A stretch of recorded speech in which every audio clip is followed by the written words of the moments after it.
You're going to tell me that I'm not fit to work in your town? Philip Truesdell and his daughter Hannah Howe run Legacy Non-Emergency Ambulance Service in Ohio. They take patients places for treatment, move people from hospital to hospital, and take people to doctor's appointments. I started a business with one truck, and in a year I went to 6 trucks in the state of Ohio. But when they tried to expand to Kentucky, just a few minutes away across that river, they were told, you may not pick up patients here. I can take them, and I drop them off, and I can't go back and get them. People waiting hours for medical transportations. Kentucky's government says a public health crisis exists, citing a report that found a shortage of ambulance providers. When 6-year-old Kyler Truesdell fell off his motorcycle, his mother says the doctor at the local hospital told her that he should be transported to Cincinnati Children's to check for internal injuries. And we'd be about a 2-hour wait before they could get there. Kyler happens to be Hannah's cousin, but Kyler still had to wait 2 hours for an ambulance. We would have done it for free, but it would have been illegal, so we couldn't do it. It's illegal because of con laws. In Kentucky and 3 other states, you have to get something called a certificate of need to run an ambulance service. Certificates are awarded only to businesses that the state's bureaucrats deem necessary. So you applied for one. We did. After 11 months of waiting, they discovered that their application was being protested by existing ambulance providers. We go to court, and these 3 ambulance services show up. They hammered her, treated her like she was a criminal. What do you mean hammered her? They just, do you know what you're going to do to this company? Do you know what you're going to do to this town? It wasn't nothing to do with us being physically able to do it. Just come through like the big dog, not trying to let nobody else on the porch. Later, they learned 4 ambulance companies applied for permission. How many got it? None. That didn't seem right to Philip. Anybody that draws breath ought to be allowed to work. Who gives the big man the right to say, you can't work here?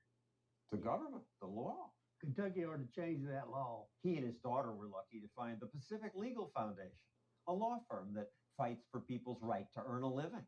46 states operate without certificate of need laws. Lawyer Anastasia Bowden filed the suit with the goal of restoring the Constitution's promise of economic freedom.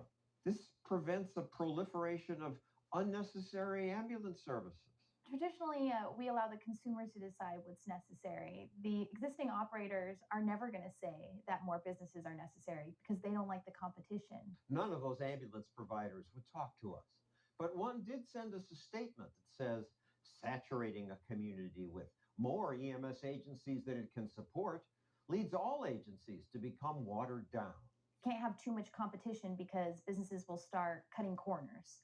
And that's just absurd. We now recognize that competition leads to efficient outcomes. Not in states with con laws, where patients wait. Those are precious minutes to the consumers who would benefit from ambulances. Not just ambulances. 35 states have con laws for things like medical imaging companies, hospitals, even moving companies. Once you get these laws on the books, it's very hard to get them off because the monopolies like their monopoly. This all started back in the 70s with the federal government in an attempt to keep prices down and to expand service. But what they found 10 years later was that certificate of need laws were resulting in exactly the opposite. The feds actually learned a lesson from their mistake and said, whoops, this is bad. Let's get rid of these. But by that time, the damage was done. The laws were on the books, and now it's too hard to get them off. So you sue. We sue.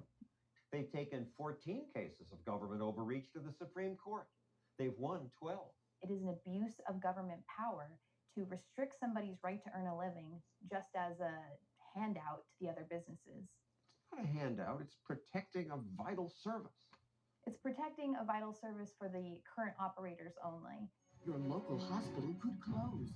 In Virginia, when politicians try to repeal their state's hospital con law, the established hospitals poured more than $200,000 into ads like this.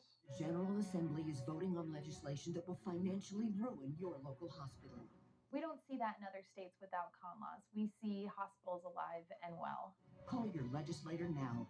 But in Virginia, the ad campaign worked. The state still has con laws. They like these laws. They keep the competition out, and they're going to fight to keep these laws on the books. People think of hospitals and medical issues as different from regular competition. It's just more important.